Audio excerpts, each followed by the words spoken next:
Yes, people, what's happening? Welcome back to the channel and welcome to another match reaction video for Leicester 1, Chelsea 2. First things first, guys, make sure you're smashing the like, subscribe if you're new around here, all that good stuff. And as always, leave your thoughts in the comments below. And I'm back from a wet and windy King Power Stadium, but 3 points in the bag for Chelsea and a much needed 3 points given the fact that we'd only won one of our last 5 games heading into this one. So we needed the 3 points. We needed to, secure our place in the top 4 and put some distance between sides beneath us. We've had some, positive results in that regard today with other games going our favour to try and create a little bit of a buffer.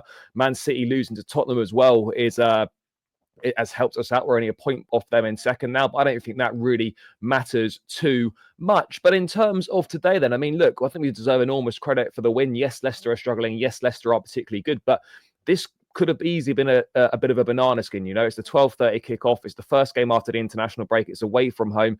Enzo Maresca back at Leicester. Dreadful, dreadful weather conditions. You've seen the script before, but I thought we put in a really professional performance. We started the game well. It was a bit of a surprise to see no Pedro Neto and no Malo Gusto. Obviously, subsequently confirmed that Gusto was ill and Neto hadn't shaken off a kick that he received on international duty. We didn't want to take any risks. And you know what?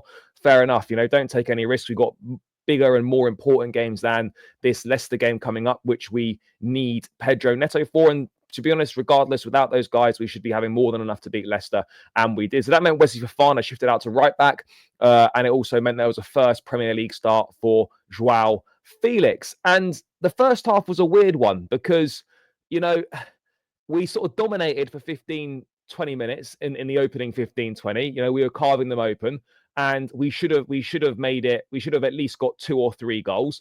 And then the last 20 minutes of that first half, we seem to take our foot off the gas and we let Leicester back into it. They had a couple of really good opportunities. I can't remember the guy who had the shot that went just wide.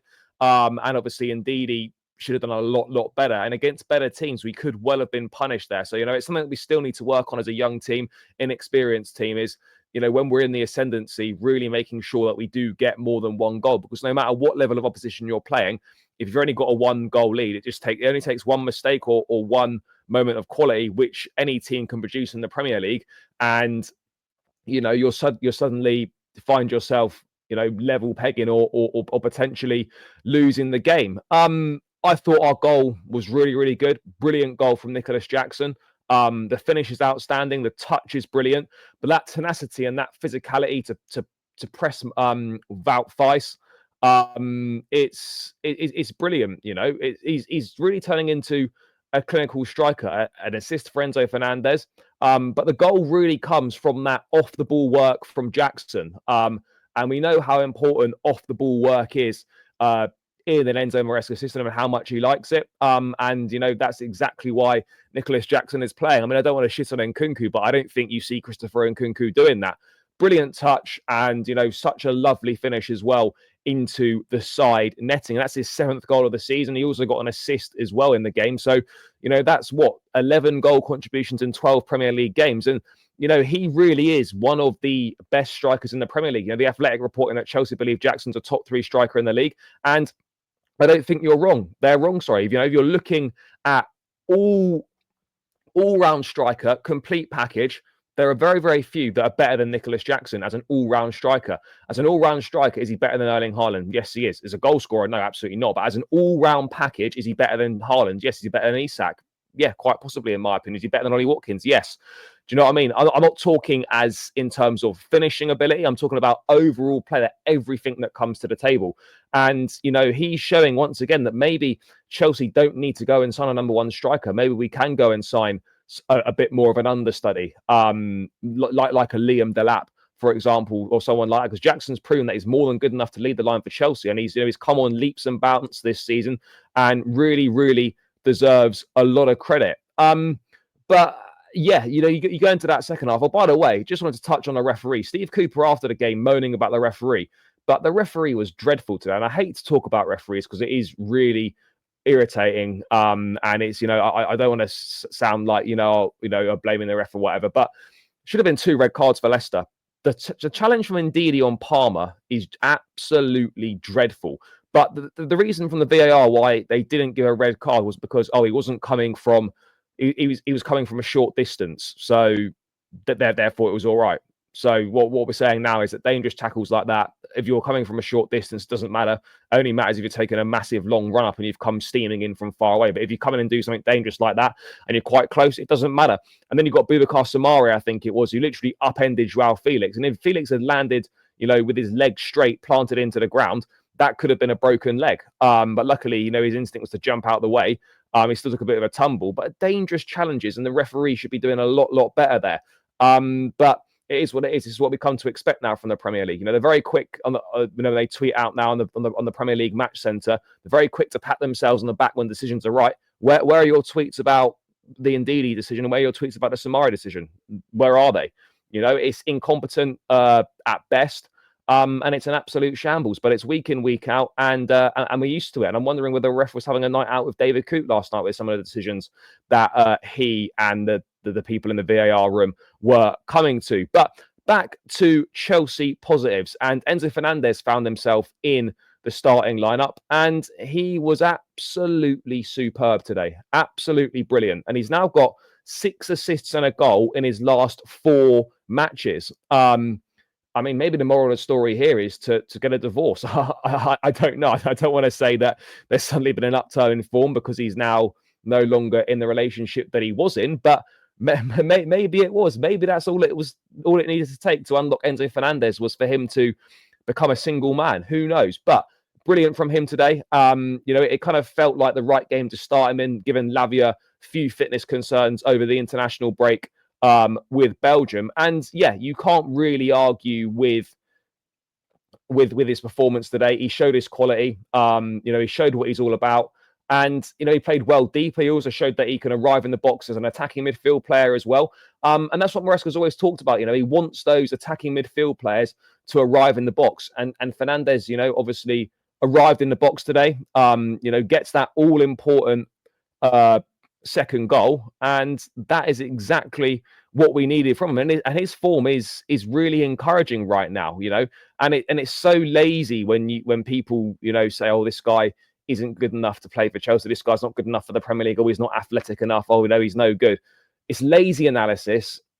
People don't know what they're talking about. If you want to have a serious conversation about Enzo Fernandez, then fine. But anyone that says, oh, this guy's not good enough, or this guy's not athletic enough to play in the Premier League, just forget the conversation, leave it there. You clearly do not know football.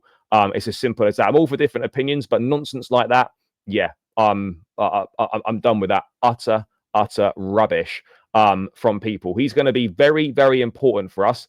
And yeah, it did feel like the right game for a minute. It was a timely reminder of how good he is, and he absolutely did silence those doubters, those people that were doubting him.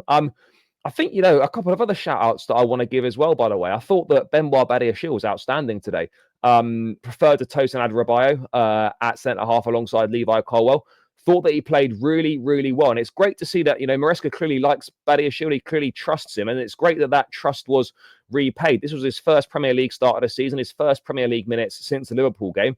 And he looked really, really good. It was an accomplished performance from him and Levi Colwill at the back. And obviously, I thought Wesley Fofana on his return to the King Power was outstanding it was outstanding at right back. I know he didn't really get tested too much, but he played really, really well there. A stark contrast from his last outing there against West Ham. This was a really top performance from him. So, credit where it's due for him. And with every game that goes by, he's getting better and better as well. And, where are those idiots now that we're saying, oh, Tosin should be playing instead of Fofana, this and that? No, nonsense. Shut up. Do you know what I mean? Like, let's believe in the players. Let's back the players. And also, the away end, absolutely outstanding today. The Chelsea away support is always brilliant, but today was absolutely great. Loud in voice, going from minute 1 to minute 90. The support doesn't go unnoticed. If we can sort of support out at home and try and get it even half as good as it is away from home, then it really does make a big, big difference. But yeah, this was a step in the right direction. This was a result that we desperately needed. And now, we've got Heidenheim away, then Aston Villa at home next Sunday. So there's a chance to potentially get 3 victories in just over a week. And this is now the period where we need to start putting those wins on the board, start putting those points on the board, and start trying to create a little bit of a buffer between us and the chasing pack sort of from 5th down to around 8th. The table's still tight, but we're right in the mix. We're doing all the right things. The rotation in the upcoming games is going to be absolutely key, but this was a step in the right direction. Was it the best performance? No, it wasn't. Were we a bit sloppy towards the end of the first half? Yes, we were. Would we get punished against better teams? Yeah, sure. But we weren't playing against a better team, and it was important to grind this result out. The penalty at the end made the game look a little bit closer than it was. I think that was Leicester's only shot on target. They offered very, very little. And a game where we don't need to speak about Robert Sanchez. Maybe the solution to that is make sure the other team has no shots on goal, and therefore Sanchez can't really cause you too many problems. That's what we're going to have to try and do on a weekly basis. And one more shout I wanted to give. Mark Cucurella. What a player. What a performance. Brilliant yet again. Fans chanting his name throughout the game, serenaded him at the end, rightfully deserves his plaudits. What a transformation he's had.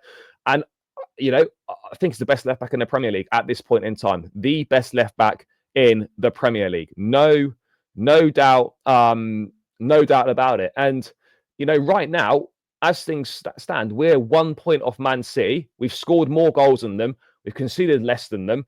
And we've fielded the youngest team in the league. Maybe Chelsea are actually doing something all right, and maybe Chelsea are actually half decent, and we might start getting a little bit of credit. Obviously, we're not in a race with City. We're not competing with City.